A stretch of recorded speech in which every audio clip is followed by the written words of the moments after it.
Kanpur IIT ने Indian army के लिए एक ऐसा सुरक्षा कवच तैयार किया जिसे इस्तेमाल करके सेना दुश्मन की आंखों से ओझल हो जाएगी और रडार और ड्रोन ढूंढते रह जाएंगे। इंडिया हमारे में एजुकेशन से बहुत आगे हमसे, उनका एजुकेशन सिस्टम हमसे बहुत बेहतर है। इंटेलेक्चुअल लेवल हमारा बहुत उनसे कम है और उनका हमारे से बहुत ज़्यादा है। फाइनली पाकिस्तानियों को भी आईआईटी जैसे शानदार इंस्टीट्यूट पढ़ने का मौका मिलेगा, जो अब क्योंकि इंडिया का तो वीज़ा मिलता नहीं है, दुबई का स्टूडेंट वीज़ा लेके अब आप भी आईआईटी में पढ़ के सुंदर पिचाई की तरह गूगल के सीईओ बन सकते हैं। आईआईटी कानपुर ने इंडियन फोर्सेस के लिए ऐसे सुरक्षा कवच का आविष्कार किया है जिसका इस्तेमाल कर इंडियन बंकर्स, एयरक्राफ्ट्स, भारतीय सैनिक दुश्मनों के रडार से गायब हो जाएंगे। पाकिस्तान आज के जो एजुकेशन सेक्टर है और इंडिया का एजुकेशन सेक्टर में दोनों में इतना डिफरेंस क्यों है? हमारी गवर्नमेंट ने प्रमोट नहीं किया एजुकेशन को, उनकी गवर्नमेंट ने उनको प्रमोट किया है। हमारी एजुकेशन गवर्नमेंट ने उनको फोकस नहीं किया, उनकी फोकस किया, इस वजह से वो हमसे आगे हैं। उनकी आईटी सिस्टम हमारे से बहुत अच्छा है, उनका बिजनेस हमसे बहुत अच्छा है, उनकी इंजीनियरिंग सिस्टम हमारे से बहुत अच्छा है। इंडिया ने हमारे साथ ये कर दिया, इंडिया ने हमारे साथ वो कर दिया, या फिर कश्मीर का मसला लेकर खड़े हो जाते हैं, लेकिन कभी भी इन्होंने ये नहीं कहा कि हमारे मुल्क में एजुकेशन के निज़ाम को बेहतर करें। इंडिया का लिविंग स्टैंडर्ड, इंडिया के आप एजुकेशन लेवल चेक करें, उनकी आप पोलाइटनेस चेक करें, उनके लोग जब टीवी आके इंटरव्यू देते हैं क्रिकेटर्स, उनको बोलने की तमीज होती है, हमारों को ना बोलने की तमीज है, ना कोई तालीम। पाकिस्तान आज के जो एजुकेशन सेक्टर है और इंडिया का एजुकेशन सेक्टर में दोनों में इतना डिफरेंस क्यों है? हमारी गवर्नमेंट ने प्रमोट नहीं किया एजुकेशन को, उनकी गवर्नमेंट ने उनको प्रमोट किया है। हमारी एजुकेशन गवर्नमेंट ने उनको फोकस नहीं किया, उनकी फोकस किया, इस वजह से वो हमसे आगे हैं। उनकी आईटी सिस्टम हमारे से बहुत अच्छा है, उनका बिजनेस हमसे बहुत अच्छा है, उनकी इंजीनियरिंग सिस्टम हमारे से बहुत अच्छा है। हम तो उनसे बहुत पीछे हैं। हमारा जैसे मैं एज अ सिविल इंजीनियर बात करूँ तो वो हमसे बहुत आगे हैं, हम तो उनके बहुत पीछे हैं। आप देखें उनका एजुकेशन सिस्टम बहुत अच्छा है, उन्होंने एजुकेशन पे काम किया है, हम लोगों ने काम नहीं किया। आप गूगल का सीईओ देख लें, वो इंडियन है। अब हमारा तो कोई गूगल में काम, कोई वर्कर भी नहीं काम करता वहाँ पे, तो इसलिए तो हम तो बहुत पीछे हैं, हम नहीं उनके कम्पीट नहीं कर सकते हम लोग। सर इसके पीछे की आपको क्या वजह नज़र आती है? इसके पीछे गवर्नमेंट की जो इंटरेस्ट नहीं है, हमारी एजुकेशन को प्रमोट नहीं कर सकते। हमारा एजुकेशन सिस्टम डिवाइड हुआ है, डिफरेंट लेवल्स पर डिवाइड हुआ है। अमीर के लिए और एजुकेशन है, गरीब के लिए कोई और एजुकेशन है, तो हम कैसे एक बंदा आगे जा सकता है? लेकिन जब वज़ीर आज़म इमरान खान साहब की गवर्नमेंट आई तो उन्होंने बहुत हम लोगों को दिलासे दिए कि हम लोग जो हैं एजुकेशन सिस्टम सबसे पहले टॉप प्रायोरिटी पे होगा। तो आपको ये फ़र्क नज़र आया है उनकी गवर्नमेंट में? 3 साल गुजर गए, कोई फ़र्क नहीं है। इमरान खान ने तो एजुकेशन का सिस्टम बेड़ा गर्क किया है, उसने क्या दिया एजुकेशन को? कुछ भी नहीं दिया। कोई यूनिवर्सिटीज़ नहीं उन्होंने ओपन की, जो यूनिवर्सिटीज़ जो चल रही हैं उसको फ़ंड नहीं दे रहे। नमस्कार दोस्तों, अपडेट इंडिया में आपका स्वागत है। दोस्तों आईआईटी कानपुर ने भारतीय आर्मी के लिए एक ऐसा सुरक्षा कवच बनाया है जिसे पहनते ही भारतीय आर्मी दुश्मन और रडार से गायब हो जाएगी। इस सुरक्षा कवच को पहनते ही दुश्मन को भनक भी नहीं लगेगा। अब जैसे यूआईटी लाहौर एक बहुत बड़ी इंजीनियरिंग यूनिवर्सिटी है, उन्होंने उनको फंड देना बंद कर दिया। पंजाब यूनिवर्सिटी उनको फ़ंड देना बंद कर दिया। वो कह रहे हैं आप अपनी फीसेस जो स्टूडेंट्स के फीसेस लें और उससे करें। वो फिर कहूँगा कि उनके आगे बढ़ने की एक वजह है, वो कंसिस्टेंट रहे हैं।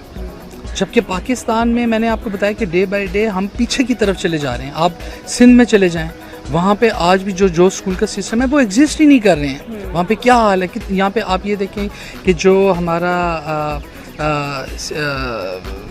चलो सिंध की नहीं, आप कहीं भी चले जाएं, सरहद में चले जाएं, आप पंजाब में चले जाएं, तो जो गवर्नमेंट स्कूलों का हाल है, तो आप और पाकिस्तान की जो तकरीबन 70% मोर देन जो पॉपुलेशन है, वो तो बेचारे जो अफोर्ड ही नहीं कर पा रहे प्राइवेट स्कूल्स को, तो वो तो फिर गवर्नमेंट स्कूल में ही भेजेंगे ना। तो और वहाँ पे कोई ऐसे गवर्नमेंट की तरफ से कोई भी गवर्नमेंट ऐसे स्टेप्स नहीं लिए गए कि उन्होंने मतलब कोई डेवलपमेंट करनी है, कोई इम्प्रूव करना है, कुछ नहीं। वो ये बड़ा रीज़न है। जबकि इंडिया में आप देख लें कि जो उनका है जो हम देखते आ रहे हैं, जबकि मैं भी जो बचपना गुजारा है यही बातें सुन रहे हैं कि इंडिया में जी बेहतर है, और यहाँ पर आपके सामने है सारा। सर जैसे इंडिया की एजुकेशन आप कह रहे हैं बेहतर है, पाकिस्तान में उनकी बुक्स को अलाउ नहीं किया जाता, ये भी क्या मतलब आप क्या कहना चाहेंगे समझ?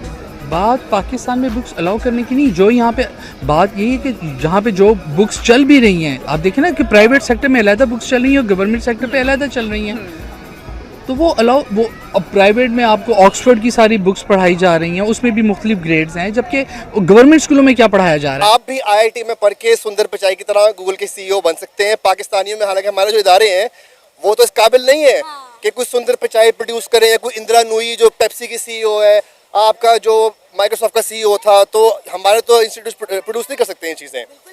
तो बड़ी अच्छी बात है। हर पाकिस्तानी को अब चाहिए कि वो नस्ट और जिकी और ये UCP के बजाय दुबई अप्लाई करें और IIT पढ़े, क्योंकि उनकी फ़ीस भी काफ़ी मुनासिब होती है, क्योंकि आई थिंक वो सरकारी इदारा है। लेकिन बात यह है कि UAE पाकिस्तानियों का वीज़ा नहीं दे रहा। असल में मेरा जो प्रोफेशन है ना, वो मैं मैन पावर सप्लाई करता हूँ मिडिल ईस्ट में, लेबर तबके में। तो इस बात का मुझे बड़ी तरह से पता है कि वजह क्या है। इसकी दो वजूहत हैं। पहली ये है कि पाकिस्तान में ना जो हम मजदूर भेजते हैं, जो इंजीनियर डॉक्टर होते हैं, उनको मसला नहीं है, उनको जॉब मिल जाती, वीज़ा मिल जाते हैं। लेकिन पाकिस्तान की बहुत कम तादाद इंजीनियर डॉक्टर है। मेजॉरिटी जो है वो ब्लू कलर वर्कर है, जो कोई मजदूर होगा, नर्स होगी, लेबर होगा, AC टेक्नीशियन, प्लम्बर होगा। इन लोगों को वीज़े इसलिए नहीं मिल रहे हैं क्योंकि इन्हीं फील्ड्स में इंडिया, श्रीलंका और बांग्लादेश और फिलीपीन से जो वर्कर्स आते हैं वो अंग्रेज़ी बोलते हैं, उनको अंग्रेज़ी आती है। और UAE की कंस्ट्रक्शन कंपनीज में इंजीनियर आपका होता है गोरा या कोरियन या चाइनीज़, उसको उर्दू तो नहीं आती होगी, तो उसने अगर इंफॉर्मेशन लेबर तक पहुँचानी है, बीच में आता है फोरमैन। हमारे फोरमैन को अंग्रेज़ी नहीं आती, वो कोई कम्युनिकेशन नहीं होती। पहला मसला ये। दूसरा मसला ये है कि हमारे जो टेक्निकल ट्रेनिंग इंस्टीट्यूट होते हैं, एक तो यूनिवर्सिटी होते हैं 4 साल की डिग्री, एक होता है डिप्लोमा, जो आपके AC टेक्नीशियन होते हैं, प्लम्बर होते हैं, इन्होंने डिप्लोमा किए हुए होते हैं। इन लोगों को काम नहीं आता है। यहाँ पे हमारे ट्रेनिंग इंस्टीट्यूशंस बहुत ख़राब है, इन्हें काम नहीं आता। ये वहाँ जाते हैं तो उनको लोग एम्प्लॉय करना प्रेफर नहीं करते हैं। तीसरा मसला ये, जब वहाँ जाते हैं और ये बेरोजगार होते हैं, ये भीख मांगना शुरू कर देते हैं, क्राइम करते हैं। क्राइम से ज़्यादा भीख मांगना शुरू कर देते हैं। अभी मैं उम्रा करने गया, मैंने पहला उम्रा किया, दूसरा उम्रा करने गया, तो मुझे टैक्सी ड्राइवर ने बोला कि यार आप गारे हिरा का ज़ियारत करके आ जाओ। तो मैं गारे हिरा पे चढ़ाऊँ, तकरीबन 1.5 घंटे की सीढ़ियाँ ऊपर चढ़ती हैं। रास्ते में मुझे कोई 40-50 भिखारी मिले हैं, सारे पाकिस्तानी। दोस्तों, इस सुरक्षा कवच को बनाने में एक खास मेटा मटेरियल्स का यूज़ किया गया है। इस सुरक्षा कवच को पहनते ही इंडियन आर्मी दुश्मन की नज़रों से गायब हो जाएगी। इस सुरक्षा कवच को एक खास मेटा मटेरियल से बनाया गया है। इस सुरक्षा कवच का नाम अनलक्ष्य दिया गया है। कानपुर IIT ने सबसे पहले सरफेस क्लोजिंग सिस्टम बनाया। कानपुर IIT ने सरफेस क्लोजिंग सिस्टम को तैयार किया है। इसमें इस्तेमाल होने वाला कपड़ा किसी भी radar, sunlight, camera, scanner, thermos scanning कुछ भी हो इसको पकड़ नहीं पाएगा। इस कवच से इंडियन आर्मी का कपड़ा सिला जाए, अगर इंडियन आर्मी उस कपड़े को पहन लेती है तो दुश्मन को दिखाई भी नहीं देगा। इस सुरक्षा कवच को अगर किसी टैंक पर रख दिया जाए तो टैंक का लोकेशन भी नहीं मालूम चलेगा। दोस्तों, इस टेक्नोलॉजी को देख पाकिस्तानी मीडिया हैरान नजर आ रही है। अगर इस कपड़े को किसी बंकर पर रख दिया जाए तो बंकर को भी दुश्मन ट्रैक नहीं कर पाएगा। इस कपड़े को किसी विमान पर रख दिया जाए तो विमान भी दुश्मन की नज़रों से गायब हो जाएगा। अगर देखा जाए तो यह कपड़ा जादू से कम नहीं है। आने वाले दिनों में इंडियन आर्मी के लिए यह बहुत ही मददगार साबित होने वाला है। इस सुरक्षा कवच को बनाने में पूरी स्वदेशी तकनीकों का इस्तेमाल किया गया है, पूरी तरह से मेड इन इंडिया है। मीडिया के हवाले से बताया गया है कि आने वाले दिनों में इस सुरक्षा कवच को इंडियन आर्मी के लिए उपलब्ध कराया जाएगा।